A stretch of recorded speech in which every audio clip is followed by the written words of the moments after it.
Hello, I'm AVX and today I'm in the tutorial world to talk about secret Minecraft building blocks. If you wonder what I mean by that, basically the creative menu in Minecraft is kind of sold to you as a list of all the blocks in the game, so if you want to be creative, you'll pick a random block and you'll start building with that. That's kind of the point of it, right? However, there are quite a few blocks and options for building that aren't available directly from the creative menu, and I figured I'd let you know what these are, so that if you aren't using these blocks already, maybe you can to increase your creativity. So hopefully you do all enjoy this video. If you do like the video and let me know because it helps out the channel a lot, and lets know you do like the secrets and building blocks and stuff. And do keep in mind this is mostly aimed at creative players, although you can use these in survival, I guess. But yeah, with that said, let's get straight into it, shall we? And let's start with the very first one here, which is a secret block variant. So there's very few blocks in the game that are dependent on the biome to actually change color and all that sort of stuff, but one of them is one of the most significant blocks that every build uses a whole bunch, or most builds do anyway, which is the grass block. So basically the grass block will change, so the grass block on your hand, I should say, is just the color of one biome. It's the color of forest, I believe, so we go to a forest. As you can see, this is our grass, looks pretty normal. However, there's actually 4 other different colors of grass depending on your biome, which if you're in a super flat world, you don't get to experience, but if you're not in a super flat world, it's worth changing your biome or changing the biome of your build to get the way better grass. So a plains biome, for instance, has this slightly more colorful grass. This is kind of the default Minecraft grass since the full release. I really like this grass, if you want just have some standard grass, way better than forest / standard grass right there from super flat.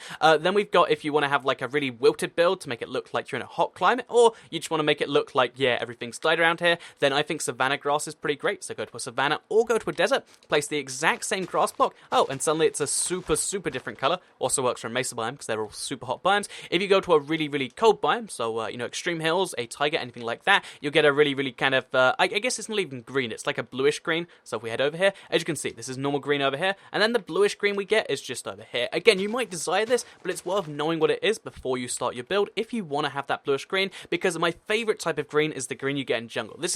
My real pro tip here is I recommend building in jungles if you're going to have a lot of grass, because look how much better the grass looks. It's so much greener, and yeah, people always ask me in my Let's Play world, how do you get your grass so green? And it just so happened that, my house turned into a jungle, but it's one of those things that if I could have done, I'd totally go back and do now, because it looks amazing, in my opinion. Also, this does change, like I said, the oak leaves. These are affected by biome too, so here are oak leaves in a jungle, and then slowly we shift over to a plains biome. As you can see, big difference in just 5 blocks there. Oh, I can see through the world, isn't that wonderful? But yeah, as well as leaf blocks, which change based on the biome, there's also vines. So vines, leaf blocks, and grass blocks, if you're going to be using a lot of those, make sure you know what biome you're building in, because it basically gives you access to 4 or 5 different blocks. And yeah, you wouldn't, if white stained clay was only available in a mountain biome, you'd always build there if you wanted white stained clay, and the same should be true for the way you use grass blocks. So the second kind of secret building block thing right here is to do with jungle wood. So basically there is an item, it's in creative, but most people don't know about it, because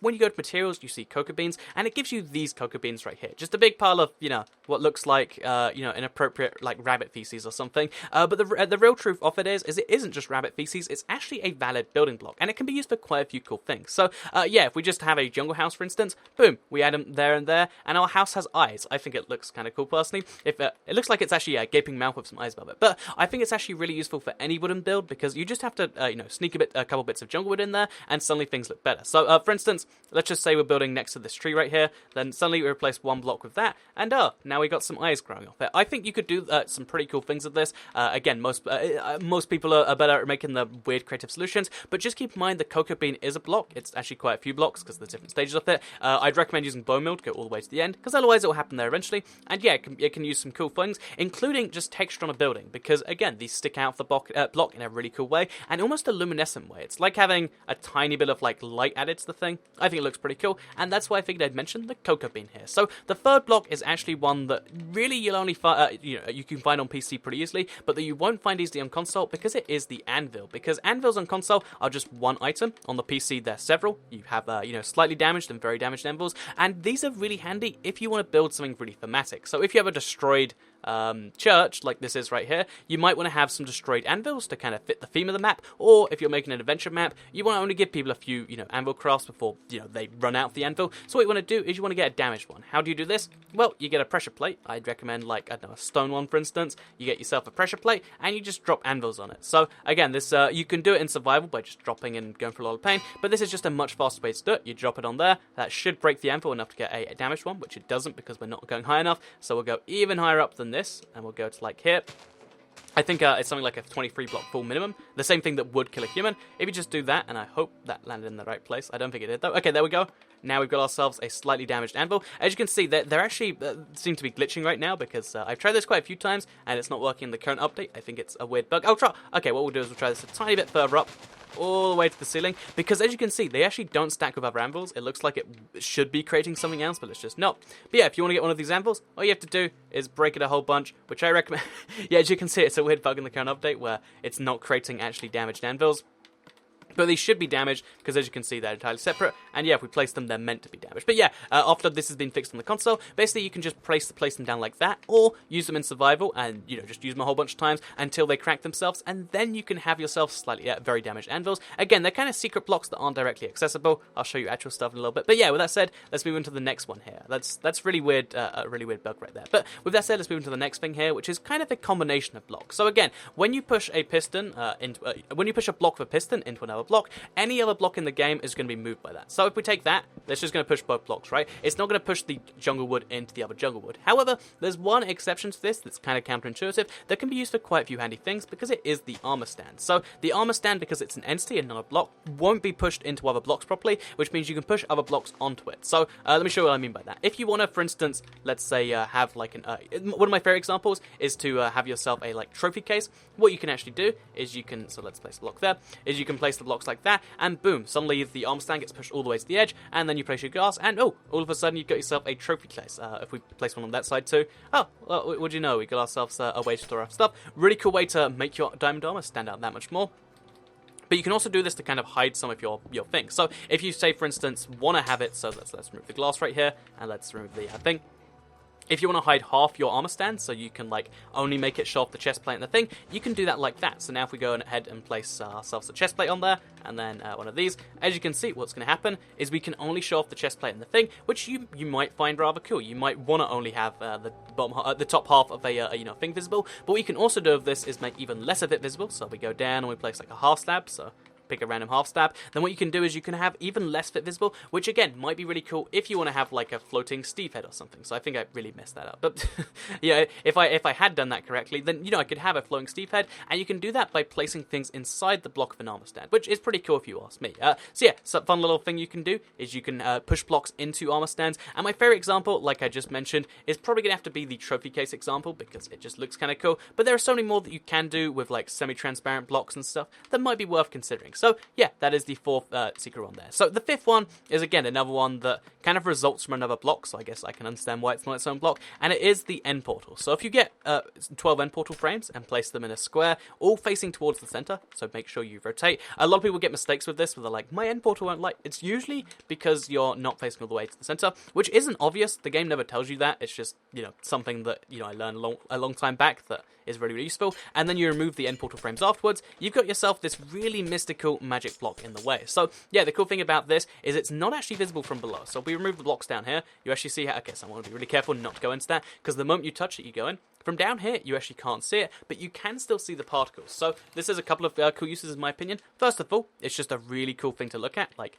imagine you surround this by like, I don't know, grass or something, and make it like the inside of a volcano. It's like looking into the void, and the void stares back at you, because these little, pixels you see, they do very slowly move, and it is a very, very cool thing.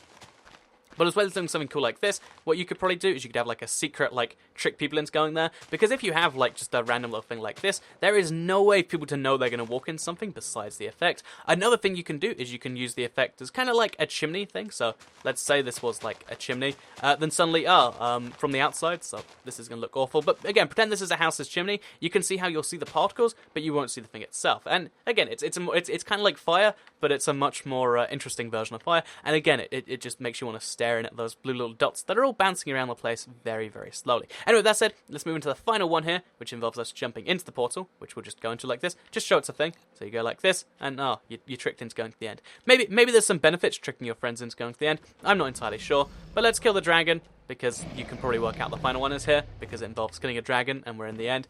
Because, oh jeez, I've lost him. Because, yeah, basically when you kill the dragon, it drops the one time, it will drop a dragon egg. So, okay, it's refusing to die while in midair. Okay, the health is actually going down and going straight back up. Let's get a sword out. I know you can't actually kill her till she's in the center, but it's still nice to do. Okay, there we go. kill the dragon, then you get yourself your 68 levels of XP or whatever it is, and you also get a one-of-a-kind drop, which will go in the center. So a lot of people don't even know how to get this in survival. If you are new to the game, I don't blame you. Basically, you have to move it by left-triggering it. Then you use a torch or a piston, anything like that. So I'll use a piston just to show you how you can do this. And you push it into it. Oh, and you get yourself a dragon egg. So this is pretty cool because once it's in creative, you can use it as many times as you like. So just like this, so you've got dragon eggs everywhere.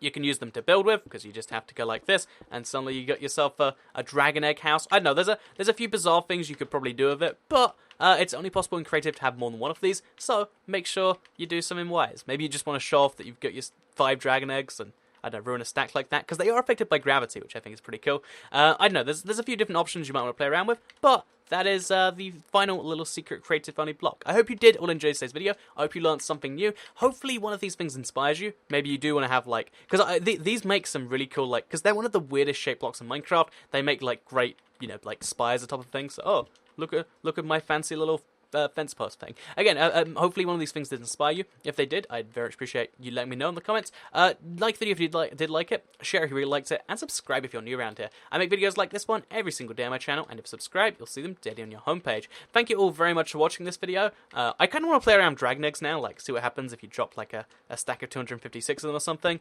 Yeah, but thank you all very much for watching this video, because I will see you all in the next one. Goodbye.